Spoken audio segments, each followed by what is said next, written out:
I was infamously famous for my wonderful time management and inability to control my mood swings, and this costed me so much of my precious time. But we won't let this happen to you. So let's discuss some wonderful hacks.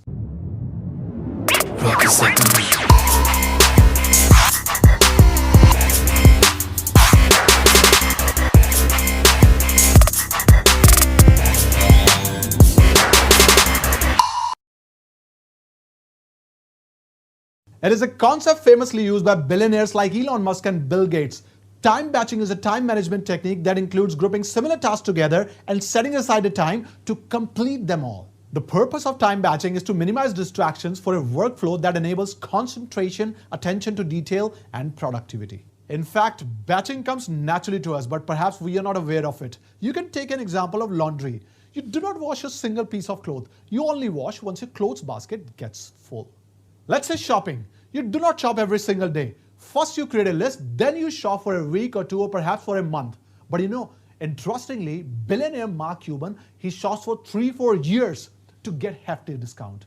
Put aside fruits and vegetables, of course. Now, how to use time batching in your studies or work? Let's assume it's Monday today, and you have been given assignments on physics, biology, and arithmetic. You've got 1 week to prepare exactly. And here is what most of the students typically do with their time.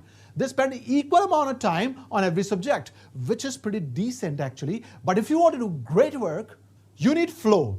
In fact, in this interesting book, Flow, Psychology of Optimal Experience, author suggests once you enter the heightened state of consciousness known as flow, creativity goes through roof and your productivity goes up by 500%. But the heightened consciousness of flow can only be achieved when you focus on one thing. You immerse yourself in single task. Then you get into the state of consciousness known as flow experience. When in flow, you lose your sense of time, your sense of self, and this produces great work. Actually, the problem is our brain. It cannot multitask. It can take many inputs but produces one output only. It also hates switching. The process is called neural network switching. So being a student, the better strategy would be to give 2 days each to a single subject if you wish to do a great and creative work. But in professional life, we might have to complete more than one important thing and many other small tasks. Time batching works there as well. For time batching to work successfully, allot yourself specific time for different tasks. 5 minutes for this, 5 minutes for this. At this particular time, I'll be checking emails. At this particular time, I'll be checking social media websites. Work check, work check, work check. No. Work check. Don't keep checking social media websites after every 5 minutes. This will kill your productivity. If you want time batching to work successfully, specific time for specific work. The best thing about time batching is that it helps us avoid distractions. Specific time for specific work. If you keep getting distracted, our brain takes minimum 15 minutes to regain that focus, and it adds up over time.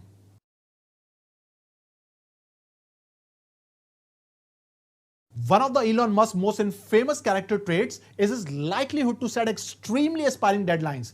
If you are familiar with Tesla's history, first they promised to deliver Roadster in 2006. Later, date was further and further pushed back, and finally it came in the market in 2008. On the flip side, these seemingly impossible deadlines have a very powerful effect on Tesla's team. If Elon Musk didn't set bars so high, then Tesla wouldn't be able to release Roadster even in 2008, said by one of Tesla's executive employees. Well, the technique used by Elon Musk is known as Parkinson's Law. Parkinson's Law teaches us how to study harder and smarter.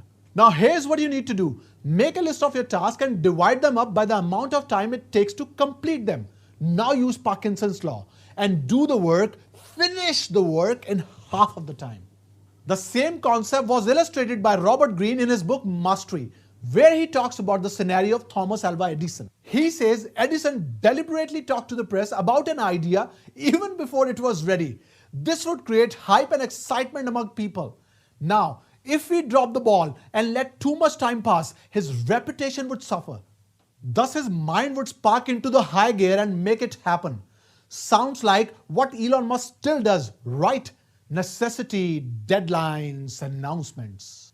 Tim Ferriss rightly said the end product of the shorter deadline is almost inevitably equal or of higher quality due to greater focus.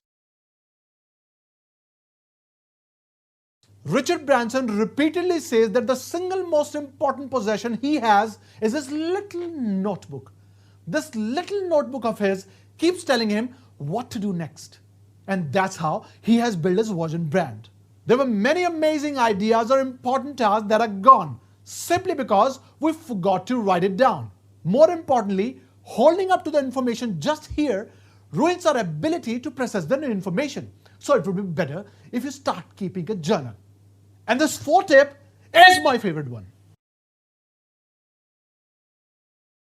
Actually, timing isn't the main thing. It's the only thing. In business, it is believed that whosoever rides the high tide of opportunity at the perfect time sails through successfully.